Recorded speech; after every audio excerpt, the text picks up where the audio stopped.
اللهم صل على محمد وعلى آل محمد كما صليت على إبراهيم وعلى آل إبراهيم إنك حميد مجيد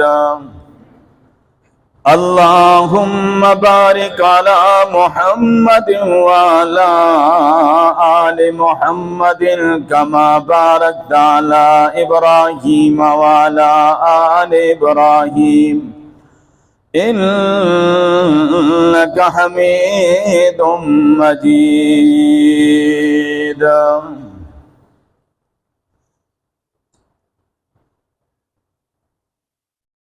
مجلس عالم میں وہ جان بہار آ ہی گیا،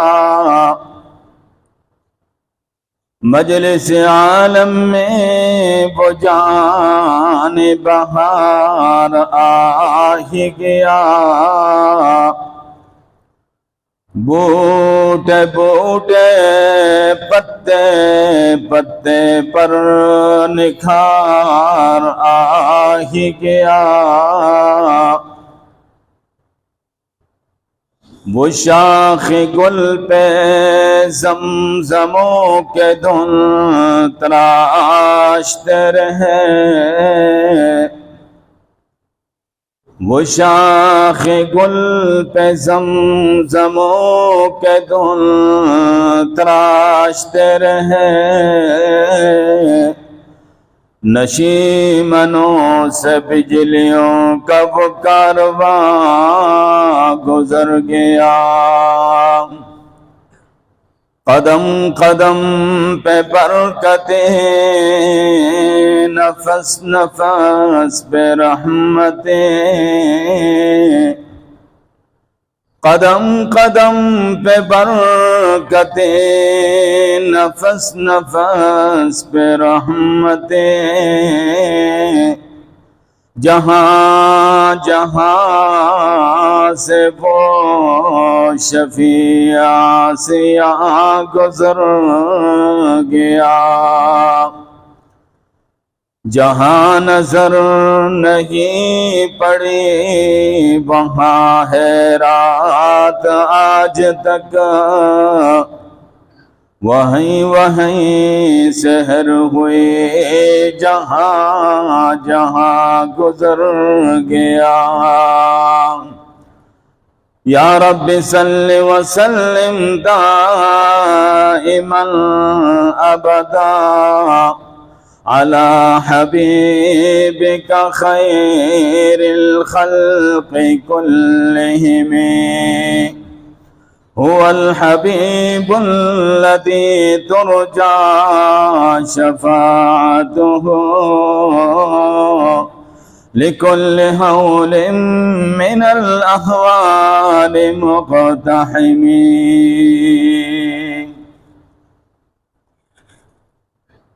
نہایت ہی قابل صد احترام دوستو بزرگو، ماہ بہار ماہ ربیع الاول کا آغاز ہو چکا، آپ سب کو بہت مبارک ہو۔ یہ ماہ مبارک عظمت رسول صلی اللہ علیہ وسلم کے لیے موسم بہار اور فصل بہار کی حیثیت رکھتا ہے، اور جب اس ماہ مبارک کا آغاز ہوتا ہے تو ہر ایک مسلمان کے جذبات مچلتے ہیں، اور اس کا یہ جی چاہتا ہے کہ پیارے نبی صلی اللہ علیہ وسلم کا تذکرہ ہو، آپ کی مبارک سیرت کا تذکرہ ہو، آپ کی پیاری پیاری اداؤں کا تذکرہ ہو، آپ کے والدین ماجدین کا ذکر ہو، آپ کے آباء و اجداد کے پاکیزہ شجرہ نسب کا ذکر ہو، ہر مسلمان کے جذبات مچلتے ہیں۔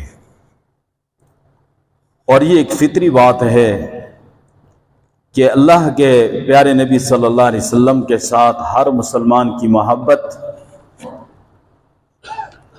اتنی زیادہ ہے کہ وہ محبت مجبور کرتی ہے کہ پیارے محبوب کا ذکر ہم سنیں۔ میں نے گزشتہ جمعے میں پیارے محبوب صلی اللہ علیہ وسلم کے تذکرے کا آغاز کیا اور آپ کو بتایا کہ پیارے محبوب کا ذکر تو بہت پہلے سے شروع ہو چکا تھا۔ حضرت آدم علیہ السلام کی دعاؤں میں پیارے محبوب کا ذکر ہے، اور حضرت ابراہیم خلیل اللہ علیہ السلام کی دعاؤں میں اللہ کے پیارے محبوب کا ذکر ہے، اور حضرت عیسیٰ علیہ السلام کی بشارتوں میں اللہ کے پیارے محبوب صلی اللہ علیہ وسلم کا تذکرہ ہے۔ تورات میں اور انجیل میں اللہ کے پیارے محبوب صلی اللہ علیہ وسلم کا تذکرہ ہے، اور آپ صلی اللہ علیہ وسلم کا تذکرہ اور آپ کی سیرت طیبہ کے آغاز بہت پہلے سے ہو چکا۔ اس حوالے سے گزشتہ جمعے میں نے آپ کے سامنے چند باتیں رکھی کہ جب کچھ بھی نہ تھا تو ایک خدا تھا، اور خدا کا علم میں مصطفیٰ تھا۔ اور پھر میں نے پیارے محبوب صلی اللہ علیہ وسلم کے شجرہ مبارکہ کے حوالے سے آپ کو بتایا کہ آپ صلی اللہ علیہ وسلم کے والد محترم سے لے کر حضرت آدم علیہ السلام تک یہ سارا پاکیزہ شجرہ ہے، اور آپ صلی اللہ علیہ وسلم نے فرمایا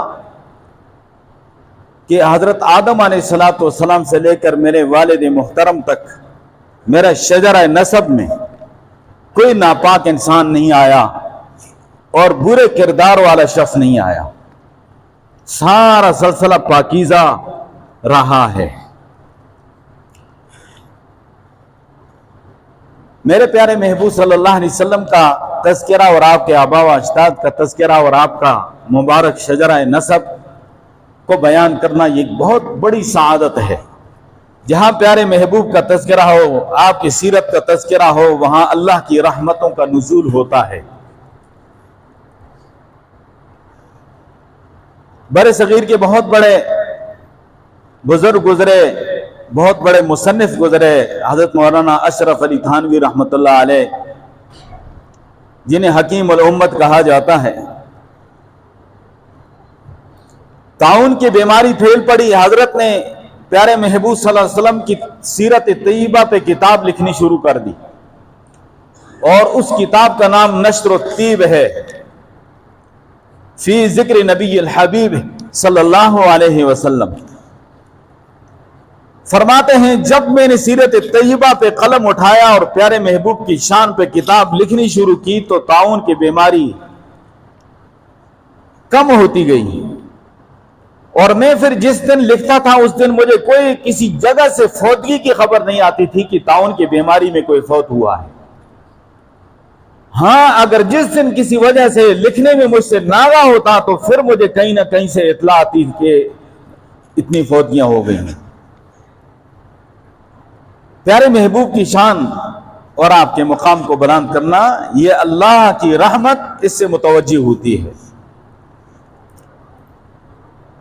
تو میں نے گزشتہ جمعے میں شجرہ مبارکہ کے حوالے سے آپ کو مختصراً بتایا کہ چوتھی پشت تک تو ہر مسلمان پہ لازم ہے کہ پیارے محبوب صلی اللہ علیہ وسلم کیا ان بزرگوں کے نام اس کو آنے چاہیے۔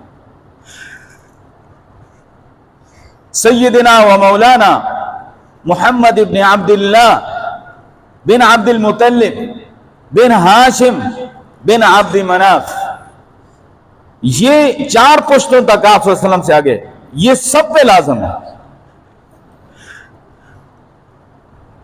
ہمیں اپنا جو آبائی شجرہ ہے اس کو یاد کرنا ضروری نہیں ہے، اور ہمیں یاد بھی نہیں، دادا پردادا تک جاتے ہیں، یہ لازم ہے اور اپنے بچوں کو سکھلانا چاہیے۔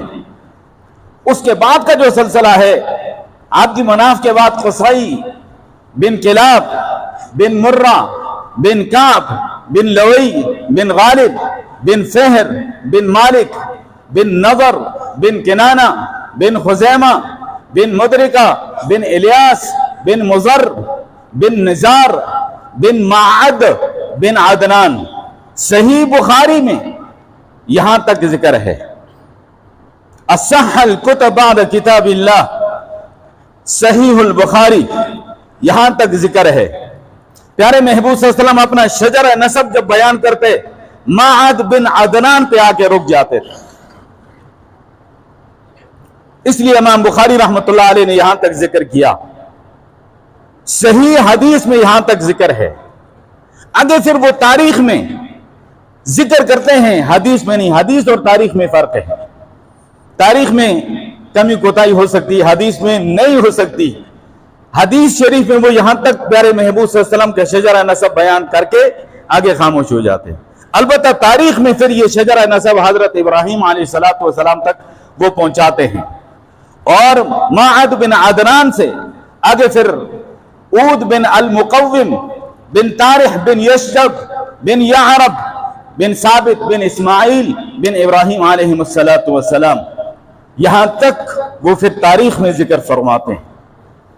ایک جملہ عرض کروں، پیارے محبوب صلی اللہ علیہ وسلم نے فرمایا کہ میرا شجرہ نسب معد بن عدنان تک جو میں بیان کر رہا ہوں یہ فائنل ہے. اس سے آگے جو بیان کرتا ہے لفظ بڑا سخت بولا ہے پیارے نبی صلی اللہ علیہ وسلم نے فرمایا کذبا نسابون، یہ شجرہ نسب بیان کرنے والوں نے غلط بیانی کی ہے. اور امام مالک رحمۃ اللہ علیہ پسند بھی نہیں کرتے تھے کہ آگے حضرت آدم علیہ السلام تک اس سلسلے کو پہنچایا جائے. فرماتے تھے من یخبرہ، جو بیان کرنے والا اس کو کس نے خبر دی ہے؟ یہ تو بڑا نازک مسئلہ ہے. اور آپ صلی اللہ علیہ وسلم کے آباء و اجداد میں سے کسی کا ذکر کرتے ہوئے ہم آگے پیچھے ہو گئے، ہمارا کیا بنے گا؟ ہمارے ایمان کا کیا بنے گا؟ اس لیے امام مالک رحمۃ اللہ علیہ اس میں بہت احتیاط کرتے تھے.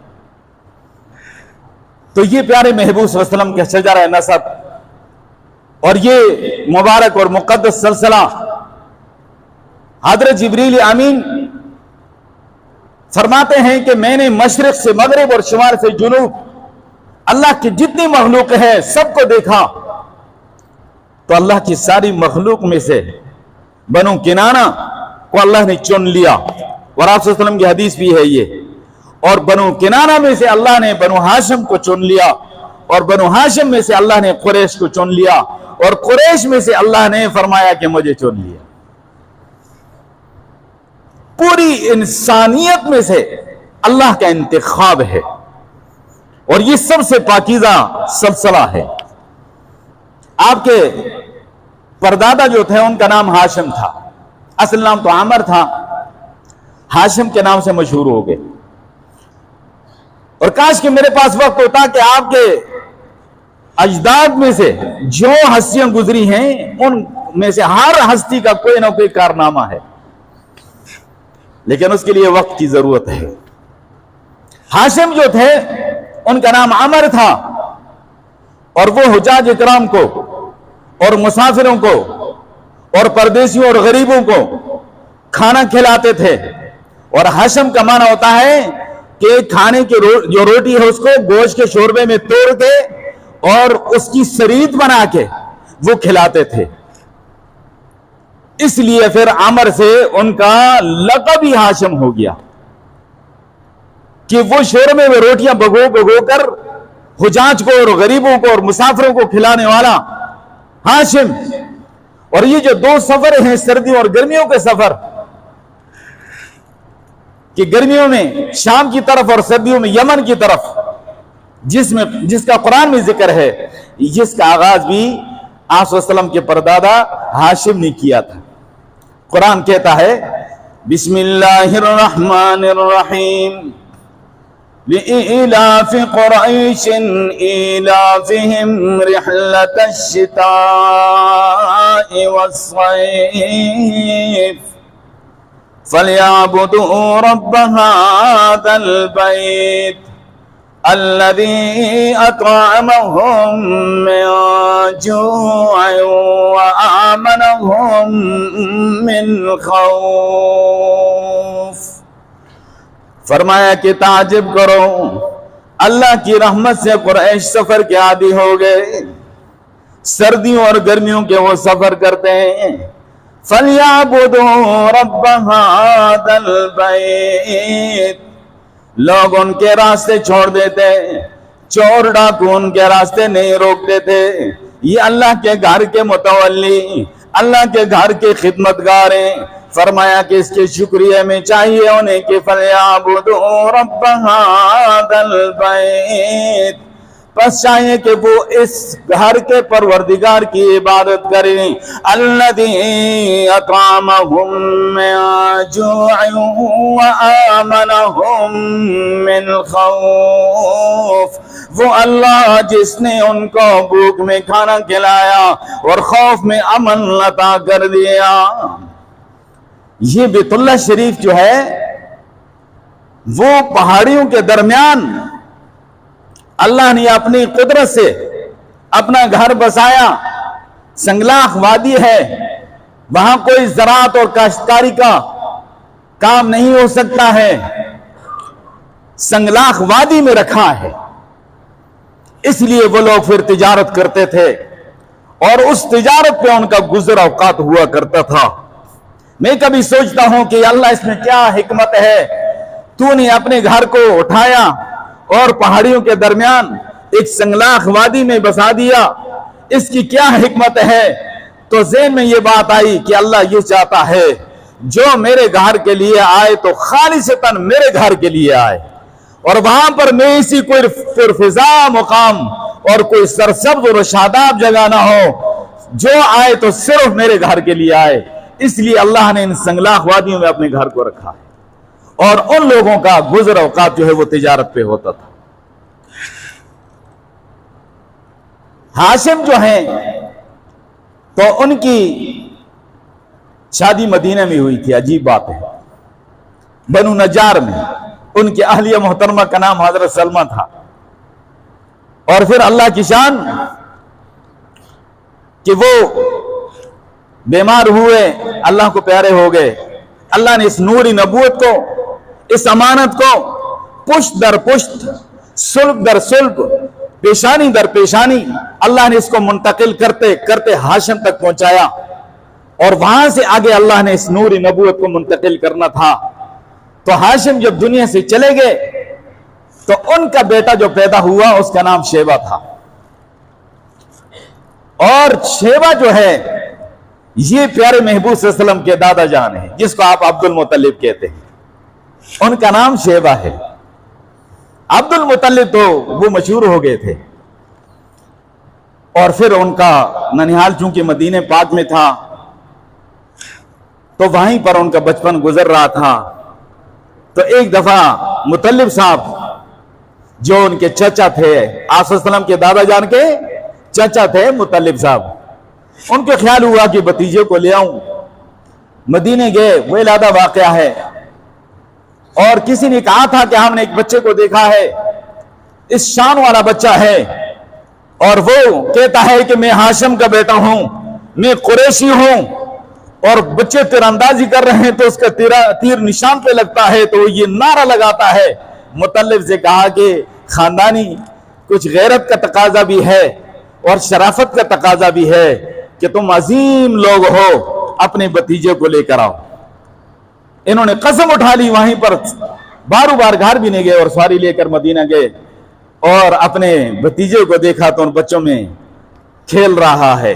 وہ کہتا ہے عرفت شیبۃ والنجار قد جعلتا، عرفت شیبۃ والنجار قد جعلتا، ابناؤها حوله بالنبل تنتظل۔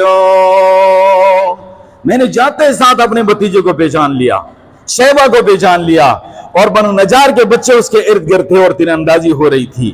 وہاں سے لے کر آئے، والدہ سے بات کی کہ میں لے کر جا رہا ہوں۔ ان کی والدہ محترمہ نے پہلے تو چاہا کہ میں اپنے بیٹے کو جدا نہ کروں، لیکن فرمایا کہ ٹھیک ہے۔ جس ماں نے دل پہ پتھر رکھ کے اپنے بیٹے کو جدا کیا، اللہ نے اس کو بلند مقام عطا فرمایا۔ اسماعیل علیہ السلام کی والدہ نے جب اپنے دل پہ پتھر رکھے، اسماعیل علیہ السلام کو ان کے والد کے ساتھ بھیجا تو اللہ نے ان کو ذبیح اللہ بنا دیا۔ موسیٰ علیہ السلام کی والدہ نے دل پہ پتھر رکھ کر اپنے بیٹے کو اس چھوٹے سے صندوقچے میں ڈال کر دریائے نیل کی موجوں کے حوالے کر دیا۔ اللہ نے ان کو کلیم اللہ بنا دیا۔ اور جب ہاشم کو یعنی عبد المطلب کو ان کی والدہ نے جدا کیا تو اللہ نے ان کو مکے کے سردار بنایا اور اپنے پیارے محبوب کا دادا جان بنایا۔ اور پھر ہاشم کی طرح اللہ نے ان کو وجاہت عطا فرمائی اور بلند مقام عطا فرمایا۔ عام غریب محتاجوں کو کھانا کھلانا، خدمت کرنا، اس سے بڑھ کر وہ جناب علی جو جنگل کے پرندے تھے، جنگل کے جانور تھے، ان تک وہ غذا پہنچاتے تھے۔ اور ان کو لوگ کہا کرتے تھے کہ یہ بہت سخی ہے اور اڑتے ہوئے پرندوں کے کھانے کا انتظام کرنے والا ہے، اڑتے ہوئے پرندوں کے کھانوں کا انتظام کرنے والا۔ یہ ہیں عبد المطلب، ان کا نام شیبہ۔ پیدا ہوئے تو پیشانی کے بال سفید تھے، تو والدین نے کہا کہ یہ تو شیبہ ہے۔ شیبہ کا مطلب بوڑھا، ہاں، پیدا ہوتے ہی بال سفید دیکھے تو نام شیبہ تھا اور یہ لقب عبد المطلب ہے۔ تو بہرحال اس مبارک شجرہ نسب کا انشاءاللہ تذکرہ آئندہ جو میں پیارے محبوب کے والدین واجدین کا تذکرہ انشاءاللہ کروں گا، ٹائم پورا ہو گیا۔ اللہ مجھے آپ کو پیارے محبوب صلی اللہ علیہ وسلم کی سچی محبت نصیب فرمائے۔ وآخر دعوانا